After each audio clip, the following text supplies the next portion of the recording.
Now time for the 7 things you'll be talking about today. Number 7. The International Brotherhood of Teamsters. General President Sean O'Brien, that is quite the title, my friends. That is quite the title indeed. Lauded President Donald Trump's tariffs the other day, urging a focus on excessive CEO compensation instead. Meanwhile, Alabama Agriculture Commissioner Rick Pate also agrees that the tariffs are good for Americans, and he thinks the negotiations are helping the average Alabamian. So we're seeing different sides of the aisle, or coming from different perspectives, still thinking the tariffs are helping. This idea the tariffs are costing you more, the tariffs are ruining the economy, hasn't quite happened yet. Democrats tried to put out some message yesterday saying Donald Trump's driving up the cost on food. Their own graph kind of debunked what they were saying, and so they deleted it. Number 6. President Donald Trump signed an executive order named Save College Sports. It's kind of confusing. I'll just be completely honest with you. The idea behind it is to prohibit third-party pay-for-play payments in college sports, but it does more than that. It protects non-revenue generating sports and scholarships. If your revenue is over $50 million, you have to continue offering the same number of scholarships. You can't cut scholarships. If you have over $150 million in revenue, I believe, you have to increase the number of scholarships you have. So they're trying to protect those non-revenue generating sports. Now, you can restrict straight cash payments in this as well. They want to allow endorsements, but they don't want the Pachyderm Club to come out and say, hey, here's $2 million to come play for us. Now, you got to work it into an endorsement of some kind. And okay, that's fine. I'm okay with this. I think they're trying to figure out a way to make this work for everybody. Number 5. I don't know why this is happening and what has brought this about, but Alabama State Representative Ron Bolton has raised concern about an Alabama law that says if you are truant from school, if you drop out before you're 19, you can't have a driver's license. He says this is unfair, and he doesn't want this.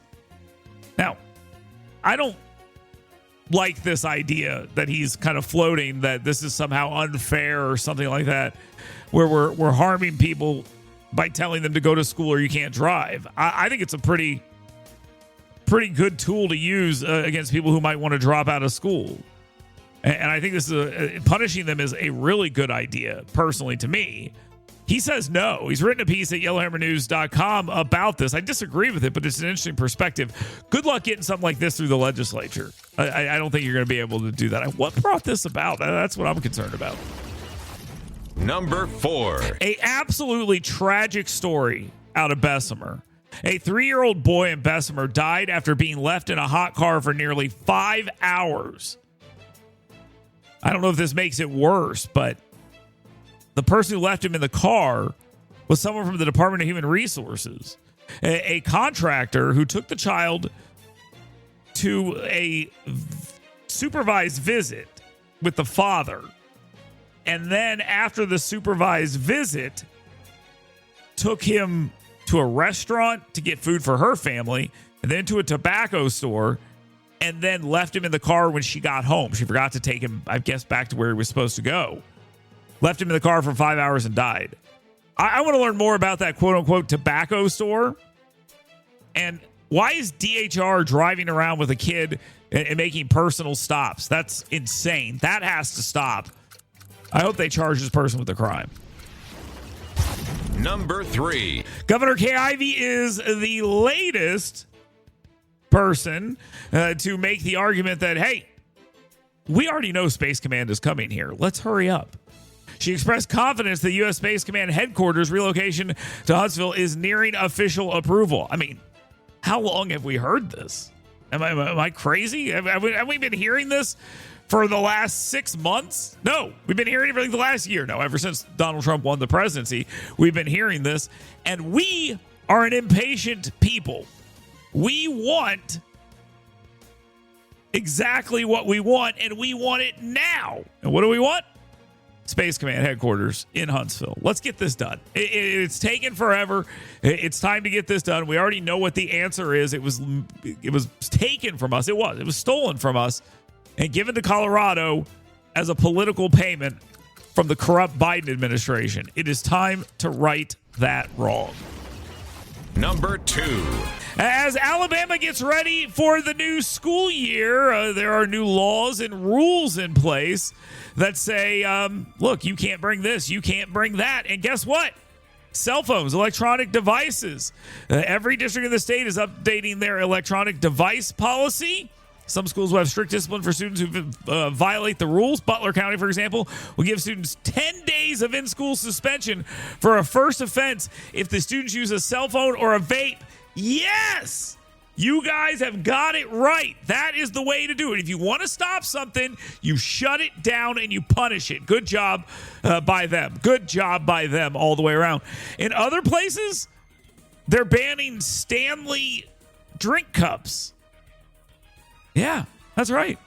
They're also banning non-clear backpacks and non-clear insulated water bottles like Stanley cups. So they want you to have a clear water bottle in some of these places. Check out your kids' rules, folks. Now, time for the number 1 thing you'll be talking about today. Ghislaine Maxwell, is that how you say it? I've heard it like 20 different ways. Can never get it right. Met with senior Department of Justice officials yesterday. I guess it was just a senior Justice Department official, amid a U.S. House subpoena for Jeffrey Epstein's transcripts. Okay, so these are things are happening on separate tracks here.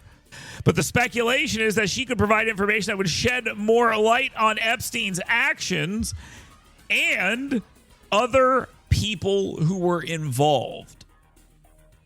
Now, I keep hearing this, and I heard this on CNN the other day. What is she in jail for if she doesn't know anyone that did anything?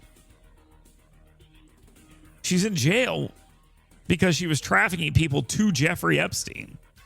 That's what it's about. What are you talking about? Why are you on television talking about this if you don't know anything? Again, all of this is predicated on smearing your political enemies. Donald Trump and his people did it. And now they're doing it to him. Okay, those are the simple facts. I hated this story from the beginning. No one knew anything, and they did all they could to raise questions about what could have possibly have happened, what might have happened, what could have happened, who could have happened. And now they're doing it to him. Kind of deserves it. And his handling of it, not great. I watched the South Park episode that everyone's talking about. Look. If Stephen Colbert got fired for talking bad about Donald Trump, which he obviously did not, there will never be another South Park episode ever again. Okay? There won't. In this episode, Donald Trump is seen threatening everyone who tries to talk to him about the Epstein files. He also shows up in the middle of a desert naked, and they have given his genitals its own personality, and it talks now, and it's very tiny, and that's sort of the thing they're doing. So the idea that you can't criticize people on Paramount's platforms kind of goes out the window, doesn't it? So I think I'm fine with it. If they want to smear him and be ridiculous like that, that's their gambit. That's what they do. The show's funny. It was pretty funny last night what I watched, but there is no forbidding of smearing or slandering Donald Trump. That's been going on these networks forever, and their merger has been approved by the Trump administration. So that whole storyline from earlier this week was dumb when it started. It's even more dumb now. Okay, those are the 7 things you should be talking about today. We'll get some more of your phone calls and thoughts in here as we continue through the program. Keep it locked right here. I'm Dale Jackson. It's WVNN.